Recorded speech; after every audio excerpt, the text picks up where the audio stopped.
Mia, happy 18th birthday sa iyo, inaanak. Miss ko matupad mo ang mga pangarap mo. Hi Mia! Happy 18th birthday. Dalaga ka na. Ganap na dalaga na. Okay, wish ko na matupad ang pangarap mo matapos mo yung pag-aaral mo at matupad ang pangarap ni Mommy and Daddy para sa'yo. Good health.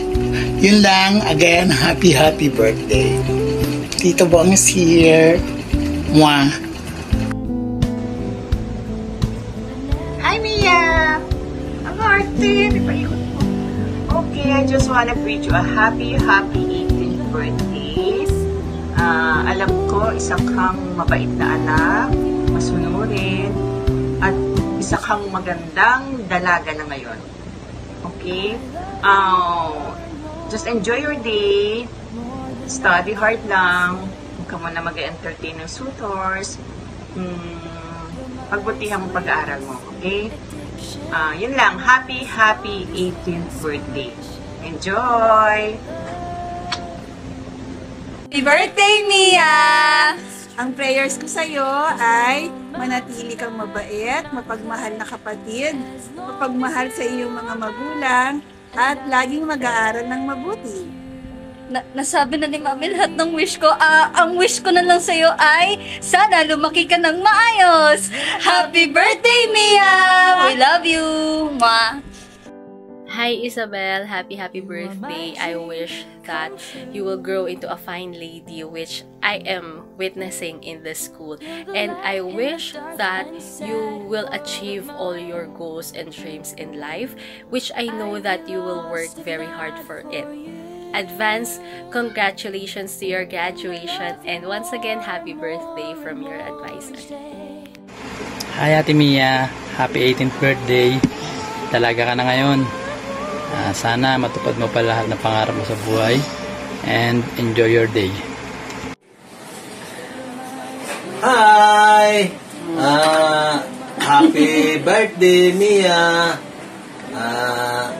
Ngayon, umabot ka ng 18, kailangan mag-ingat ka palagi, lalo na sa iyong pag-aaral. Kailangan tapusin mo muna bago ka, medyo alam mo na yun. Kaya dahil sa pagsisikap ng mga magulang mo at sa pag-alaga sa inyo, nagiging mabait kayo. Kaya ikaw bilang dalaga na, mag-ingat ka palagi. Tapusin mo yung pag-aaral mo. At saka God bless palagi. Kailangan dahil sa pang-araw-araw na buhay, mag-ingat ka. Kailangan sundin mo yung mga payo ng mami mo at saka daddy mo, kahit sa mga kapatid mo, dahil sa alam kong mabait ka. Tumitingin ka palagi sa mabuting mga aral. Kaya ingat ako. Yun lang. Hi! Apo, pag-igihan mo yung pag-aaral mo. Huwag mo muna pumasok sa mga mga boyfriend. Kasi sayang ang pagkamatalino mo. Kailangan makatapos ka ng architect. Yun ang pangarap ng daddy mo at mami mo. Kaya ayusin mo pag-aaral mo. Lalo mo pang pagandahin ang pag-aaral mo. Alam mo naman si Bisaya.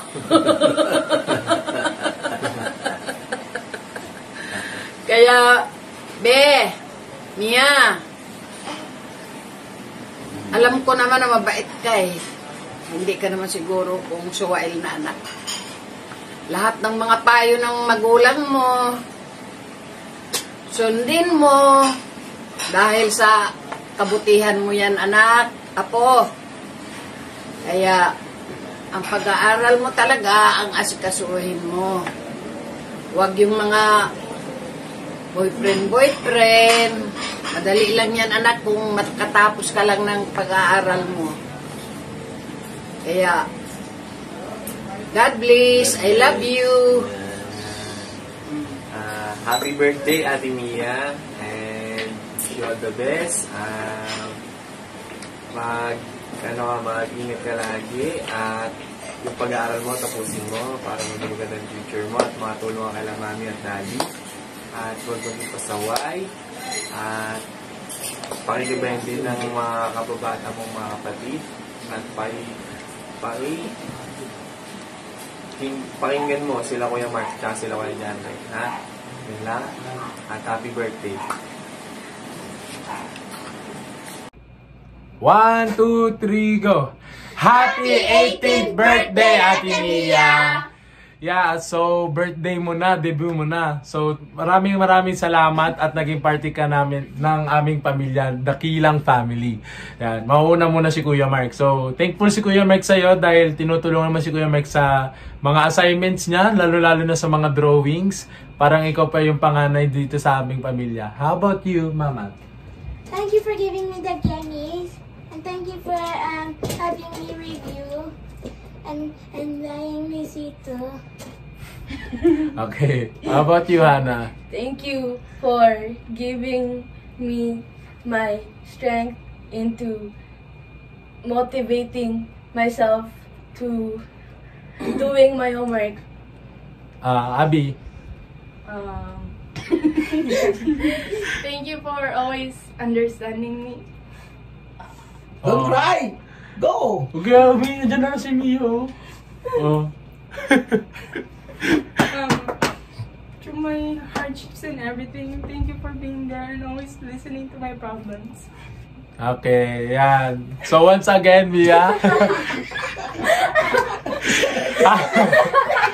Yan, oh, happy 18th birthday, Mia. Sana ma-enjoy mo tong day na to.